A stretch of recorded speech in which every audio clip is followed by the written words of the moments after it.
Hello po, so tuturuan ko po kayo kung paano gumawa ng automated SF9 para po hindi na manually na i-enter ang kanilang LRN, ang kanilang pangalan, age at saka yung kanilang gender para maiwasan po natin na magkamali sa pag-encode.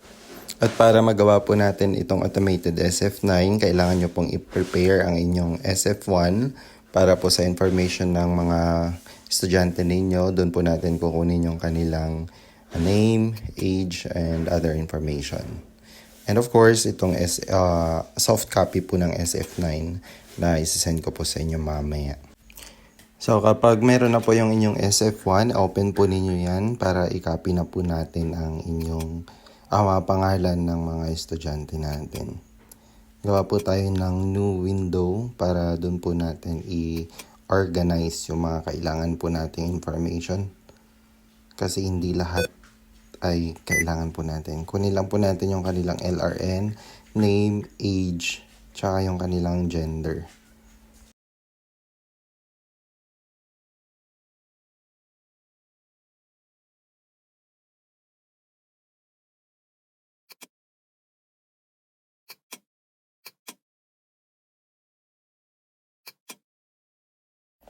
So, first, i-copy po natin yung kanilang mga pangalan. Punta po tayo sa SF1. I-highlight po natin yung name sa column na yan. Copy. And then, i-paste po natin dito. Pagka-paste po, i-unmerge natin. Tapos, no box. Ayan. Hayaan lang po natin na ganyan lang muna. Mamaya ayusin po natin yan. And then next, ay mga female naman. Same process. I-copy lang po. And then i-paste po sa new window. Excel window na ginawa po natin kanina. Okay, paste. Tapos, wag po kayong mag-click sa iba yon. I-unmerge po ninyo. Tapos no box. Ayan. Okay, so ganyan po magiging itsura. Hayaan nyo lang po muna na ganun. Next, yung age naman. Same, copy-paste lang po yan. Okay.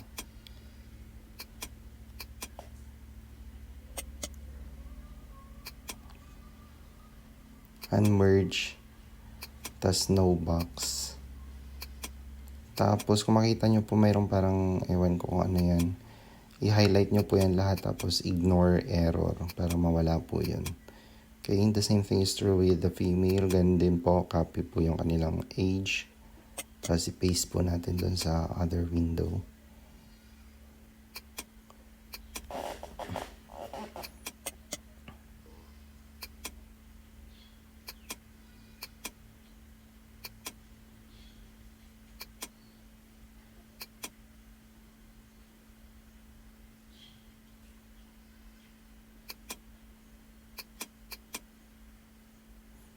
Okay, next na po sa gender. Madali lang po yan. Type na lang po natin. Male. Tapos drop down. Next, female. Tapos double click po pag lumabas na yung cross doon sa baba, sa dulo para automatic na po. Okay. For the LRN, ayan.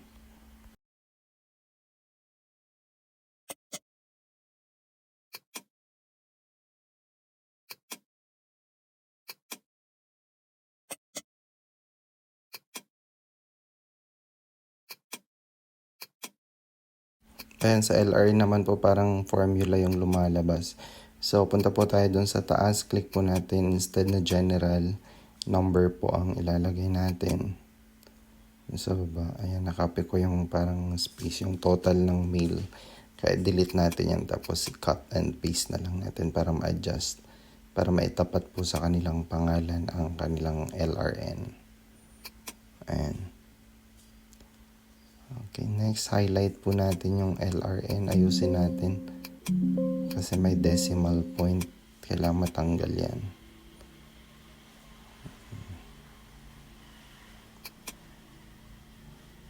Ayan na, okay na. So, ayusin na lang natin. Lagyan natin ng Ctrl A. Okay. So, shortcut po para ma-presentable naman pong tingnan. Ctrl A, highlight. Tapos click po yung Alt HOI. Ayan, para ayos po yung column at saka yung row. Para hindi po kalat-kalat tignan. Okay na. Next, yung colors naman.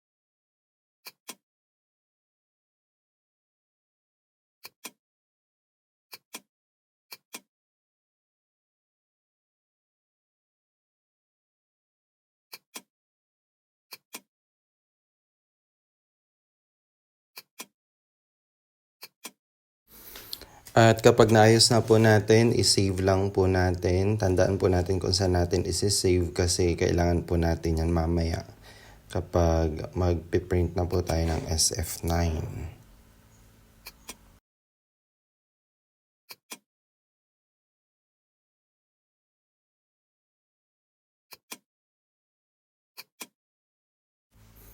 Okay, next po dito na tayo sa SF9. So, kapag na-open nyo na po yung soft copy na binigay ko sa inyo, punta po kayo sa mailing sa taas. And then, email, merge. Tapos yung sa baba po, tingnan nyo lang po yung pinipindot ko dyan. Next. Tapos next ulit. Tagal. Ayan. And then, kung saan nyo po sinave yung ginawa natin kanina, i-open nyo po yun. Ayan. Open nyo lang. And then, make sure naka-check po yan lahat. And then, click OK. Mapapansin nyo po dyan sa kanan. Okay, i-click nyo po dun sa soft copy LRN. Tapos, hanapin nyo po LRN na word dun sa kanan. Ang ginawa nating title sa mga columns kanina. Okay, name naman. Of course, i-click mo yung name. Tapos sa age, click mo yung age din sa kanan. And then gender. Tapos, age. Grade. I-type nyo na lang po, di ba? Isang beses nyo lang naman pong i-encode yan. Tapos yung section. And then school year. 2024-2025. Tapos yung advisor, palitan nyo na lang po yung pangalan dyan. Name of principal. At saka yung school nyo po pala, district sa taas, edit nyo na lang po. Hindi bali, editable naman yan. Tapos dito, encode nyo lang din po for, di bali, once nyo lang naman po encode yan. And same thing with section. Ayan. Okay, pag na-encode na po, ayan. Ano lang next?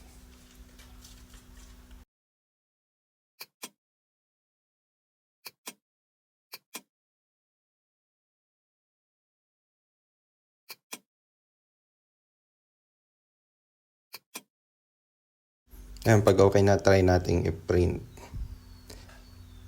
Okay, parang print.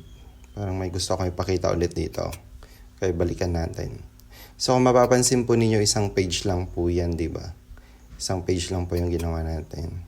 Ngayon, kapag i-print na po natin, makikita ninyo, naging 29 copies na or pages. Bakit? Kasi po, 29 yung student na in-encode natin doon sa window, sa Excel kanina. So, lahat po ng mga information doon, automatic lalabas na po dyan. Okay? So, yun. Nakita nyo po, medyo mahaba. May sobrang parang line. Sobrahin lang po natin yan. Edit lang po natin. Ayan yung sobra. Para medyo maayos namang tingnan ng konti. Ayan. So, let's try it again. Print. Ayun. Okay, pumantay na yung linya sa age at saka sa section. Okay, ayan. So, hindi na po natin kailangan isa-isa na encode. Okay, lahat na po yan. Papalitan, mailalagay na po yung correct information about dun sa bata. Okay, so tignan po natin sample kung pareho. Oops, nakita. Aki, for instance, kung sino man yan. Yung LR niya, tignan natin kung magmamatch ba dito. Okay, ayun po. Pareho naman. Ayan. Okay.